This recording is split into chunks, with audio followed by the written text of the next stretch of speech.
이스라엘 백성들은 성막을 완성하였습니다. 성막이 완성되고 그곳에 하나님의 영광이 임재가 눈으로 보여졌을 때에 그들의 마음속에 얼마나 놀라움과 또한 감사와 더불어서 자신들의 과거에 했던 행적들이 같이 복합적으로 느껴졌겠습니까? 그러한 기쁨 가운데에서 하나님께서 우리와 함께 하신다. 나 같은 죄인과도 함께 하시고 나를 용서하고 받아주셨으며 이제 성막 가운데 임재하셔서 약속하신 것을 이루어 주시겠구나. 소망이 막 불타오르고 이제 뭔가 있을 것 같습니다. 그럴 때에 하나님께서는 성막 가운데에서 모세를 부르셨습니다. 그리고 그에게 말씀해 주시는 모습, 그것이 오늘 읽었던 레위기 1장과 이제 끝까지 계속 이어지는 가운데 나오는 내용들입니다. 그래서 우리는 레위기라고 해서 마치 레위 지파의 제사장들이 보아야 할 책, 그렇게 생각할 수 있는데요. 이 레위기의 히브리어 명칭은 바이크라라고 해서 하나님께서 그리고 그가 모세를 부르셨다, 그렇게 제목이 주어져 있습니다. 히브리 사람들은 성경 첫 시작에 그 단어를 성경 이름으로 정했기 때문입니다. 그러기에 우리는 이 말씀을 볼 때에 하나님께서 모세를 부르셔서 말씀하신 것, 그것은 하나님께서 세워주신, 불러주신 모든 사람들에게 말씀해 주신 것이다 라고 이해를 하며, 또한 우리도 이 말씀을 통해서 하나님의 뜻하신 바를 깨닫기를 소원하고 레위기를 함께 읽어갈 수 있기를 바랍니다.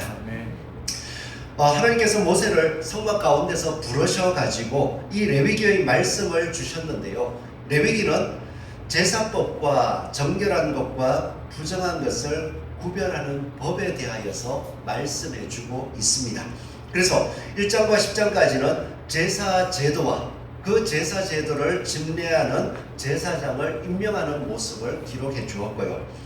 11장에서 16장까지는 정결법이라고 해서 음식과 각종 부정으로부터 어떻게 정결함을 입을 것이냐, 그리고 마지막으로 속죄일을, 대속죄일을 통하여서 하나님 앞에 모든 죄인이 용서함을 받게 된다 하는 것을 보여줍니다. 그리고 17장부터 27장까지는 성결법이라 해서 삶의 다양한 영역에서 정결하게 사는 방법을 설명해 주고 있는 것입니다. 우리는 이러한 내용을 방금 들었습니다. 1장부터 27장까지의 말씀 속에 제사제도와 제사장 임명식, 음식과 각종 부정으로부터의 정결과 속죄, 삶의 다양한 영역에서 정결하게 사는 법, 여전히 피부에 와닿지 않습니다. 왜냐하면 이 레위기에 나오는 제사법과 음식법, 정결법은 예수 그리스도 안에서 폐하여졌기 때문입니다. 그래서 레위기를 읽으면서도 이런 생각이 듭니다. 이해하기가 힘드니까 아니 폐하여진 것을 왜 읽어야 되냐. 그래서 레위기는 그냥 싹 넘어가 버리고 싶고 막 그런 생각이 들 수 있습니다. 그러나 이 레위기의 의미를 알아야만 예수님께서 이 땅에 오셔서 속죄를 하셨다는 의미가 어떤 것인지, 또 예수님께서 우리를 위하여 화목제물이 되셨다는 의미가 어떤 것인지 분명하게 이해할 수 있고요. 이해해야만 마음에 감동이 옵니다. 그 의미를 알고 그 의미가 내 속에 탁 와닿았을 때에 하나님의 말씀이 이러하였고 이렇게 나를 사랑해 주셨구나. 내가 그 하나님의 말씀을 따라 이제는 살아야 할 존재구나. 이게 부딪혀가지고 말씀대로 살고 싶은 뜨거운 열정이 살아나게 돼요. 그러기에 우리는 이 레위기를 통하여서 하나하나 번제를 어떻게 어떤 모습으로 이렇게 세세하게 찾기보다는 그 의미가 어떻게 주어져서 우리에게까지 연결되는지, 현재의 삶까지 어떻게 이어지는지를 살핌으로써 우리의 삶이 이 레위기에 나오는 거룩한 삶으로 또 빚어져가는 시간이 되기를 소원합니다. 이 레위기 제사를 통해서 이렇게 교훈을 얻어야 한다라고 한 주석가가 적어 놓았더라고요. 레위기는 옛 이스라엘이 어떤 성품을 가진 존재인지에 대해서 드러내주고 있는 만큼, 죄인이었다는 것을 드러내주고 있는 만큼이나 하나님의 성품에 대해서도 어떻게 보여지고 있는지를 우리에게 드러내주고 있다. 또 레위기는 하나님과 인간 사이의 모든 관계의 바탕에 깔린 기본적인 원칙들을 제시해주고 있다. 그리고 레위기는 재산권, 결혼, 이혼, 자본과 노동, 종교와 국가 등등 현대를 살아가고 있는 사람들의 삶 속에 크고 작은 부분들과 관련된 하나님의 원칙들을 말해주고 있다. 그리고 레위기는 예수 그리스도의 십자가에서의 대속 사역이나 예수께서 화목제물이 되셨다는 말씀의 의미를 제대로 이해하게 해주고 있다. 이렇게 기록해 놓았더라고요.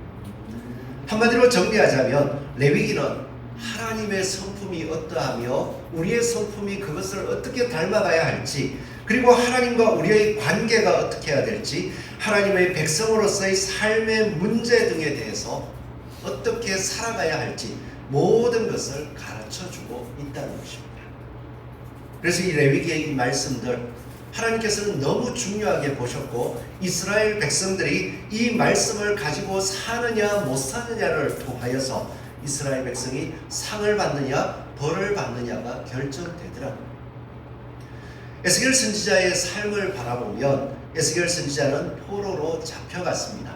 왜냐하면 하나님의 말씀을 이스라엘 백성들이 어겼기 때문이었습니다.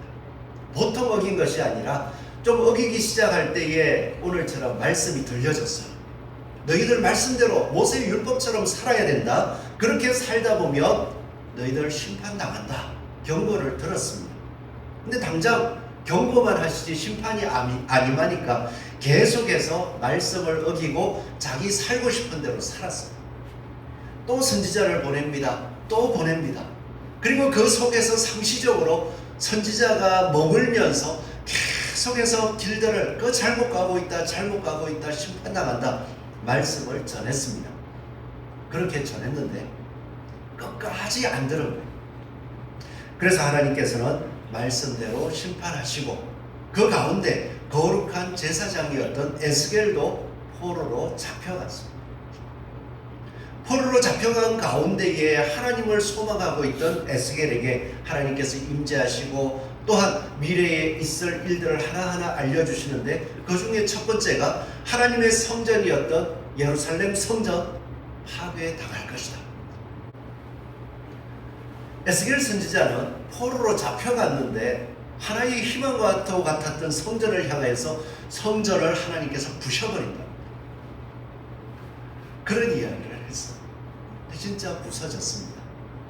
그 이후에 말씀 전한 대로 부서지자 하나님께서 진짜 원하시는 성전이 무엇인지를 쫙 말씀하시면서 그 성전이 회복되는 가운데에 제사장들이 눈에 보이는 예루살렘 성전이 멸망당할 때는 가증한 것과 더러운 것을 구별하지 못하고 정결한 것이 무엇인지를 가르치지 못함으로써 성소가 더러워져서 멸망당했지만 이제 회복되는 성전에서는 제사장들이 말씀을 지키고 사모했던 제사장들이 거룩한 것과 부정한 것이 무엇인지를 구별하여서 부정한 것이 들어오지 못하게 해야 된다라고 말씀하시더라고요. 그러하기에 우리가 이 레위기의 말씀들을 살펴볼 때마다 이 모습을 통하여서 우리의 마음속에 하나님이 정결하게 보시는 것이 무엇인가 하는 것을 깨닫고 이거를 가득 채우셔야 돼요. 하나님의 복이 임할 줄 믿습니다. 그리고 살아가는 가운데 하나님의 말씀 아닌 것, 성경에서 부정하다, 더럽다라고 얘기했던 것들이 마음속에 들어올 때에 어떻게 해야 됩니까? 이것을 말씀을 통해서 바라보고 분별해서 끊어내는 일들을 계속 해야 됩니다. 만약에 내가 예수 믿는다라고 하면서 그렇게 하지 못하게 되면 어떻게 될까요? 성경에 임한 말씀대로 우리에게 하나님이 행하실 거예요. 그러기에 말씀들을 바라보면서 하나님의 말씀을 더 깊이 채워가는 저와 여러분이 되시기를 소원합니다. 아멘. 우리가 그 첫 번째로 하나님께서 모세를 부르셔서 말씀하셨을 때에 번제를 드려라 라고 말씀하시더라고요. 이 번제는 어떤 모습으로 주어졌냐라고 하니까 2절부터 쭉 보면 이렇습니다. 일단은 소나 양으로 예물을 드릴 수 있는데 그 내용을 보면 그 예물이 소의 번제이면 3절입니다. 흠없는 수컷으로 회막문에서 여호와 앞에 기쁘게 받으시도록 드릴지니라. 흠없는 수컷입니다. 중요한 것은 흠이 없다라는 것과 또한 수컷이다. 흠이 없어야 되는 것은 당연하죠. 그리고 수컷이라는 것은 더 귀한 것을 드리라는 것입니다. 그리고 어디에서요? 회막문에서 여호와 앞에.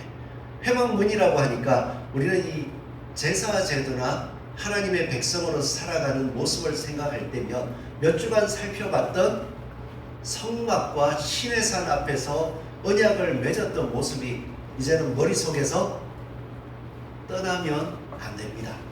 이거를 놓치면 이 뒷말씀들이 이해가 어려워요. 이스라엘 백성들은 하나님 앞에 솔직하게 죄인이었습니다.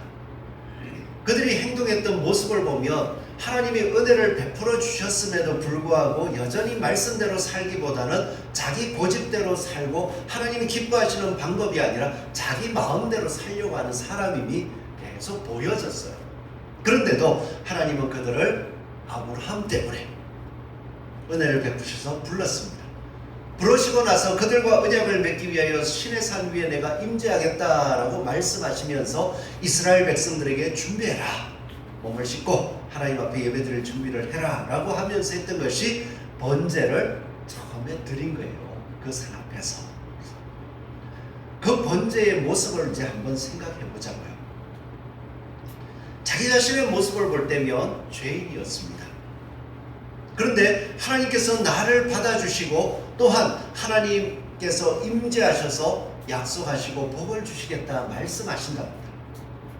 그 앞에 나가려고 하니까 내 모습이 보이는 거예요. 말씀은 있어요. 복 주시겠다, 임재하신다. 그리고 내가 너를 이 진짜 나의 제사장 나라로 삼겠다 말씀해 주심이 있어요. 그 앞에 나가려고 하는데 내 모습이 보입니다. 어떻게 해야 될까요? 하나님 약속은 너무나도 귀한데 내 모습은 너무나도 부끄럽고 그리고 이 연약한 모습조차도 받아주시겠다고 임재하시겠다고 오시는 하나님을 생각할 때 그 하나님 앞에 어떻게 나갈 수 있을까요? 우리가 인간적으로 생각하자면 옷을 입고 예쁘게 치장을 하고 그렇게 단정하게 나아가는 것을 생각해 볼 수 있듯이 하나님 앞에 나아가는 방법이 바로 번제더라고요. 하나님이 베풀어 주신 은혜가 눈에 보입니다. 약속이 보입니다. 소망이 보입니다. 그러나 제가 지금까지 살아왔던 삶의 모습 그것을 바라보았더니 너무나도 추하고 부끄럽습니다. 그러나 이제 알았기에 그 약속을 소망하고 살고 싶기에 하나님께서 임재하신 말씀대로 될 것을 믿기에 하나님 앞에 가기를 소원합니다. 그런데 나가야 되는데 내가 변해야 되잖아요. 근데 당장 변할 수 없습니다. 가면 죽습니다. 그러기에 하나님 말씀하신 대로 번제의 제물을 가져다가 흠없는 오늘은 수컷으로 일단 잡자고요. 그러고 나서 어떻게 합니까? 4절에 보니까 번제의 머리에 안수할지니 이 번제의 머리 소를 한 마리 흠없는 수소를 끌고 가서 제사장 앞에 갑니다. 회막 안에 그 문을 열고 들어가면 번제단이 있고요. 그 앞에 데려갑니다. 그리고 데려가고 끝나는 것이 아니라 머리에 안수를 합니다. 안수한다는 것은 바로 이 소가 하나님 저입니다. 저를 대신하여서 이 소를 드립니다. 그렇게 안수를 하는 거예요. 그리고 나서 그 다음에 어떻게 합니까? 그 수송아지를 잡을 것이요. 누가 잡을까요? 수송아지를 누가 잡습니까? 네. 제사를 드리는 그 사람이 잡습니다.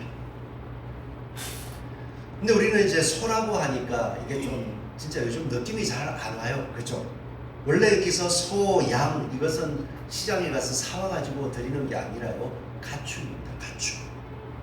아주 집에서 어릴 때부터 정성 들여 키우면서 이름까지 지어줘가지고 누구야 하고 부르면 쭉 달려오던 그 가축이에요. 그래서 요즘으로 표현하자면 가축이라고 이해할 때 개나 고양이를 생각할 수 있을 것 같아요. 요즘 우리가 길을 다녀보면 거의 어떤 때는 사람 반, 개나 고양이 반, 고양이는 잘 안 나오니까 둘째 치고 개 반, 이렇게 보일 때가 있더라고요. 그래서 보면 심지어는 개를 아주 사랑하시는 분들은 가족이에요, 가족. 개한테도 자기를 부르면서 엄마가, 아빠가 막 그러시는 분들도 있어요. 그게 좋다 나쁘다를 떠나서 이미 뭐 그렇게 사시는 분들한테 나빠 뭐 할 수는 없고, 우리가 이해할 수 있는 거는 엄마가, 아빠가, 그리고 간식도 진짜 잘 고급진 그런 거 막 사주고 먹였는데 어느 날 하나님이 보이기 시작합니다. 야, 내가 이 하나님 앞에서 내 삶을 보니까 너무 잘못 살아왔어. 이제는 이것을 깨달았기에 내가 하나님 앞에 나아가서 하나님 앞에 똑바로 살고 싶은데 마음은 있지만 어떻게 할 수가 없어. 깨닫고 나니 나는 죽어야 하는 존재. 그런데 이제는 똑바로 살고 싶어. 그럼 어떻게 할까요? 말씀한 대로 자신이 가장 아끼는 개나 고양이를 선택합니다. 그러고 나서 누구야 가자 하고 안고 이제 성전 안으로 들어갑니다. 그리고 제사장에게 이야기하기를 제가 언약을 누리고 살면서도 몰랐습니다. 그런데 하나님이 은혜를 주셔서 하나님의 약속과 소망이 무엇인지를 깨닫고 제 삶이 너무나도 부끄럽다는 것을 알았습니다. 이제는 그 언약을 다시 바라보면서 제 삶이 하나님의 말씀대로 사라지기를 원합니다 하면서 그래서 제가 번제로 이 짐승을 가져왔습니다. 이렇게 고백을 합니다. 그럼 제사장은 그 고백을 받고 자, 안수를 흠없는지 잘 살피고 안수하십시오. 하나님, 제 대신으로 제가 죽어야 하나 제 대신으로 이 짐승을 하나님 앞에 속죄해 줍니다. 그리고 번제로서 드립니다. 딱 그렇게 고백을 하고 그 짐승을 누가 잡아요? 자기가 잡아요. 자기가 잡을 때에 표현하기도 어렵죠, 그죠? 칼을 가지고서 짐승을 움직이지 못하게 묶어놓고 설명하기도 그렇게 해서 짐승의 피를 흘리고 피를 받고 그리고 가죽을 벗긴 가죽의 살을 팔, 다리, 몸통, 머리 각을 쪼개가지고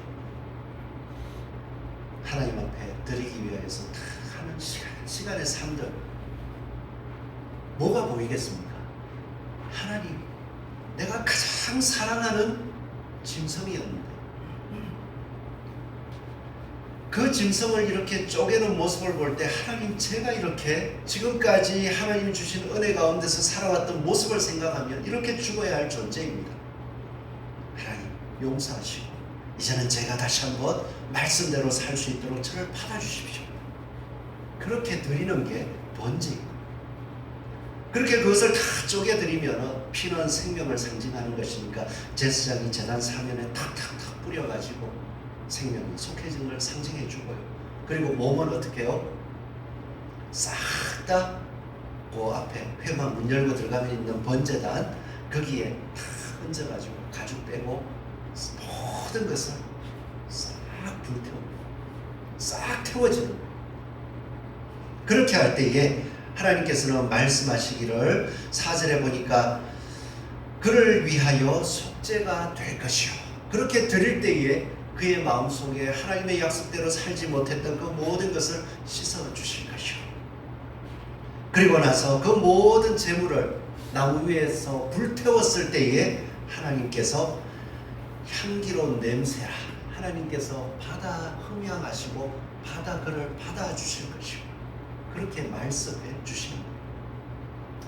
오늘 읽었던 말씀에는 소의 수컷입니다. 이건 대체적으로 국가적이거나 아니면 족장들 아주 부유한 사람들이 대표적으로 드리기를 했었어요.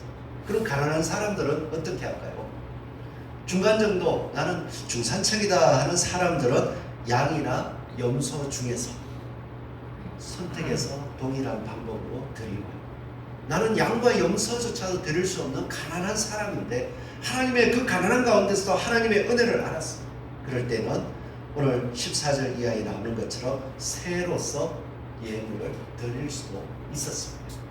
중요한 것은요, 번제는 지금까지 내가 하나님의 말씀을 바라보고 살지 못하였다가 하나님의 말씀을 깨달았을 때에 회개하는 마음으로 하나님 내 삶을 하나님의 말씀대로 살아가기를 원합니다 하는 결심으로 드리는 것이 번제라는 거예요. 오늘 우리의 삶 속에서 이 번제는 어떻게 드릴 수가 있겠습니까? 실제로 신약 성경에 보면 히브리서 10장 6절 말씀은 번제와 속죄제는 기뻐하지 아니한다.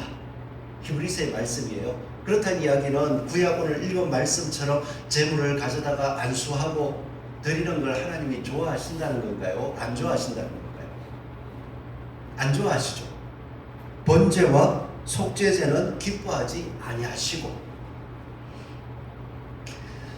마가복음 12장 33절의 말씀을 보니까 한 율법사가 예수님께 와서 이야기를 합니다. 계명에 대해서 묻다가 다 예수님이 도리어 물으니까 마음을 다하고 지혜를 다하고 힘을 다하여 하나님을 사랑하는 것과 또 이웃을 자기 자신과 같이 사랑하는 것이 전체로 드리는 모든 번제물과 기타 제물보다 나으니이다. 신약에서는 어떻게 제사를 드리라는 거예요? 마음을 다하고 지혜를 다하고 힘을 다하여 하나님을 사랑하는 것, 그리고 또 마음을 다하고 지혜를 다하고 힘을 다하여 자기 이웃을 자신과 같이 사랑하는 것, 그것이 옳구나 하는 것을 깨닫고 그것을 따라 살기를 소원하는 마음으로 하나님 앞에 예배드리고 또한 살아가는 모든 삶이 번제의 삶이 되는 거예요. 그러기에 우리가 행동하는 하나하나 이렇게 생각해 보십시오. 이웃을 돌본다. 우리 하나님의 자녀된 성도들을 말씀대로 언약대로 소망을 따라 살아가도록 내가 섬긴다. 마음 자세가 어떻게 해야 될까요? 마음을 다하고 지혜를 다하고 힘을 다하여서 하나님을 사랑하는 마음이 돼야 돼요. 그리고 또 예배를 드리며 성도를 서로 섬기는 모습이 마음을 다하고 지혜를 다하고 힘을 다하여 이웃을 누구 사랑하듯이요? 자기 자신을 사랑하듯이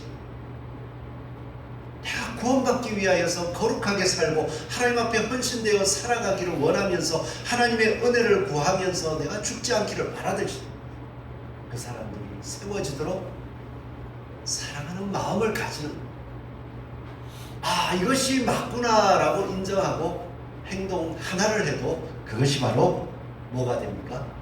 하나님께서 기뻐 받으시는 번제가 되는 거예요. 여러분 삶이 번제인데 잘 태우고 계십니까? 내 생각이 올라올 때 어떻게 해야 돼요? 태워야 돼요.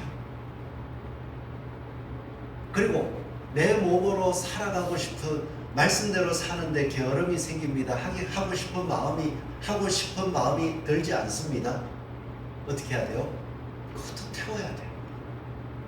그리고 그 일을 하려고 해보니 힘이 듭니다. 그때 어떻게 해야 돼요? 그것도 태워야 돼요. 다른 말로 하면 행해야 합니다. 그럴 때에 하나님께서는 그 마음을 보시고 그 행동이 하나님께서 주신 소망을 따라 이제 올바로 살려고 하는 모습이 보여지는구나. 하나님께서 흠양하시고 기뻐하신다는 거예요. 그러기에 우리의 삶이 이와 같이 번제로 하나님의 기뻐하시는 말씀대로 살아가는 삶이 되겠습니다. 이렇게 사는 것이 하나님의 말씀을 이루는 것이기에 제가 제 삶의 생각과 방법을 버리고 순종하겠습니다. 그 순간 생각하십시오. 뭘 드렸습니까? 번제를 드린 겁니다. 참으로 우리가 살아가는 이 삶들 속에서 신약으로 이어지는 삶은요, 짐승을 잡지 않습니다. 단지 예수 그리스도를 바라보는 것입니다. 예수님은 죄가 없으십니다. 흠이 없으십니다. 우리는 그 예수님을 바라보며 어린 양이라고 합니다. 그리고 그 양 대신은 예수님을 바라볼 때에 그 위에 손을 얹는다 하는 것은 뭡니까? 말씀해 주신 대로, 하나님께서 말씀하신 대로 이에게 안수하면 이 나의 모든 허물과 죄가 이 짐승에게 넘어가고 그 짐승이 죽을 때에 저를 정결하게 봅니다 하는 믿음으로 하는 거잖아요. 똑같아요. 하나님의 어린 양이신 예수님이 하신 모습, 말씀을 바라보면서 그분이 하신 일들을 제가 믿습니다 하고 마음으로 고백하면 어떻게 돼요? 죄 없으신 예수님에게 나의 죄가 전가가 된다고 한번 생각해 보십시오. 전가가 돼요. 그리고 나서 하나님께서는 그 예수님이 죽으신 모습을 통해서 내가 죽은 걸로 인정해 주시는 겁니다. 그리고 나서 어떻게 해요? 예수님이 말씀하신 것을 믿었을 때에 우리 또한 예수님이 사신 것처럼 살게 해 주시는 번제의 삶인 거예요. 그게. 그래서 신약 성경 가운데에서는 우리의 삶 자체가 번제와도 같은 삶임을 이렇게 말씀해 주고 있습니다. 골로새서 3장 10절 말씀을 보면 너희가 죄악된 삶을 살아가다가 자신이 죄악된 삶을 살아가고 있다는 것을 깨닫고 예수님을 믿은 사건에 대하여서 골로새서 3장 10절은 새 사람을 입었으니, 새 사람이 되었으니, 출애굽기의 말씀으로 보자면 하나님께서 그들을 구원하셔서 거룩한 제사장 나라로 삼으셨으니 똑같은 거예요.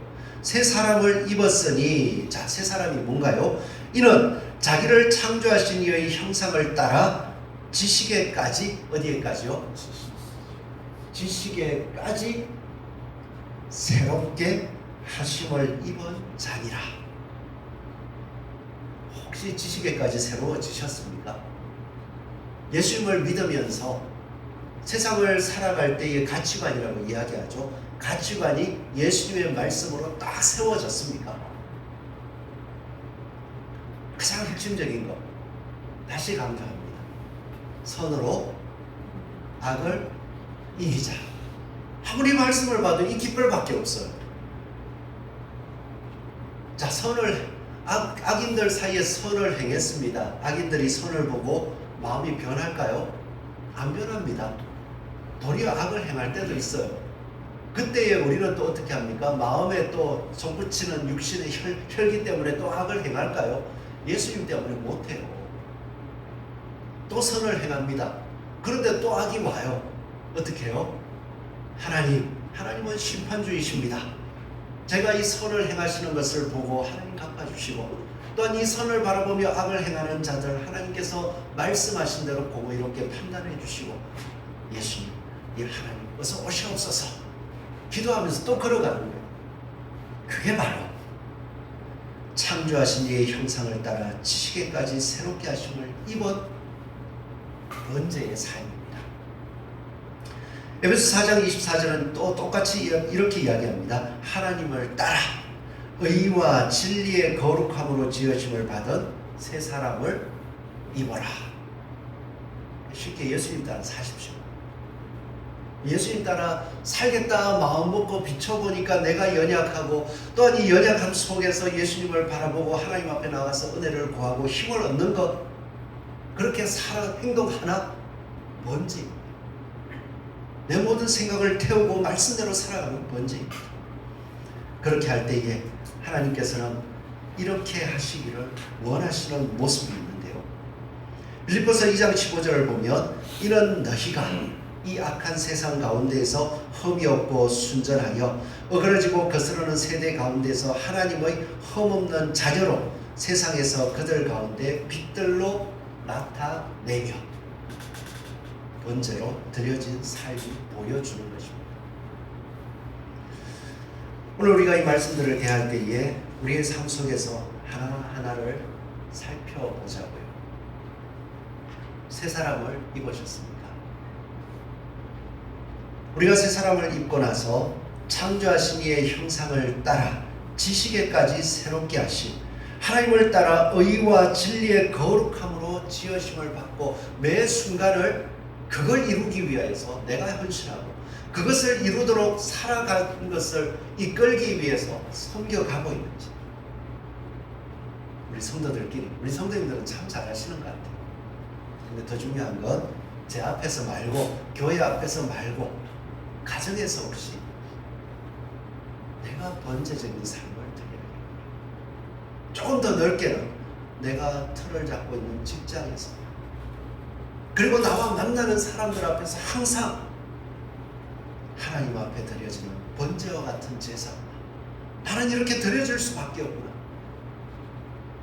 그것을 생각하고 늘 새 사람을 이루어가는 번제의 삶을 살아가고 있습니다. 하나님께 영광 돌리는 저와 여러분이 되시기를 축원합니다. 아멘. 기도하겠습니다.